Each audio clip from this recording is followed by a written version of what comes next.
After last year's social distancing, it was particularly delightful to take part in both Legion Scotland Remembrance Parades and services this year. They shall grow not old, as we that are left grow old. Age shall not weary them, nor the years condemn. At the going down of the sun and in the morning, we will remember them. We will remember them. As the dust settles on COP, I know that many will share my disappointment that the deal agreed doesn't go far enough or quickly enough.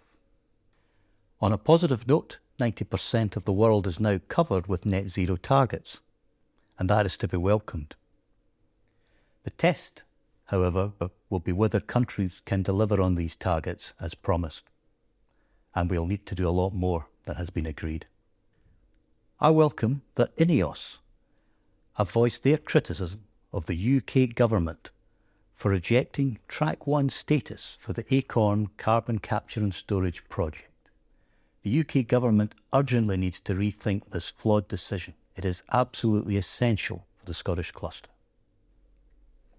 In Parliament this week, I took part in the latest COVID statement, where I welcomed the expansion of booster jags to the over 40s and the rollout of second vaccine doses to the 16 and 17-year-olds. Please do get vaccinated when you're offered the opportunity. It really does make a difference. So what measures are the ministers taking to maximise the uptake of second and first doses for those who have not yet had theirs, and what more can be done to further share vaccines globally? In the votes this week, the Tories doubled down on their manifesto-breaking position of abandoning the triple lock, which research has suggested will cost our pensioners £169 next year.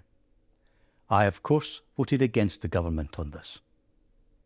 I also took part in a debate calling on the UK government to reduce the retirement age of prison officers back to 60. I took part as a teller in the votes on the triple lock pension, and I took part in a select committee hearing on online harms. I also challenged the Attorney-General over the government's policy regarding migrants. The government repeatedly hides behind its decision to increase pension age as reflecting the generally improving life expectancy. Now, while it's true that people may be living longer, that does not equate to their physical and mental abilities being able to withstand the daily demands faced by prison officers. Tellers for the ayes, Gareth Johnson and Michael Tomlinson. Tellers for the noes, Martyn Day and Marion Fellows. Order, order. The ayes to the right, 299. The noes to the left, 53. A lot of the abuse that's harmful to adults will come into the category of abuse that's legal. So unlike the illegal content, the draft bill doesn't impose a duty on platforms to actively mitigate those risks. Would you like to see an equivalent duty introduced in the bill? There is a duty on ships to rescue persons who are in danger at sea, both in customary international law and also in binding international conventions, like the 1974 Convention for the Safety of Life at Sea and the 1982 UN Convention on the Law of the Sea. Now, given the UK government's supposed commitment to an international rules-based system, how does the Minister square that with clearly flouting those rules? The big story of the week was once again that of parliamentary corruption, proving once again that Westminster is broken beyond repair.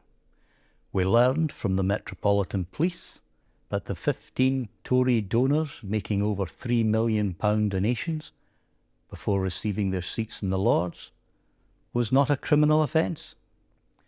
And we learned from the Prime Minister that Parliament is to introduce restrictions on lucrative second jobs for MPs. Now, welcome while any such restrictions on paid lobbying are, I fear it barely scratches the surface, and it's offered up more as a diversion to draw our attention away from the sleaze that permeates at Westminster.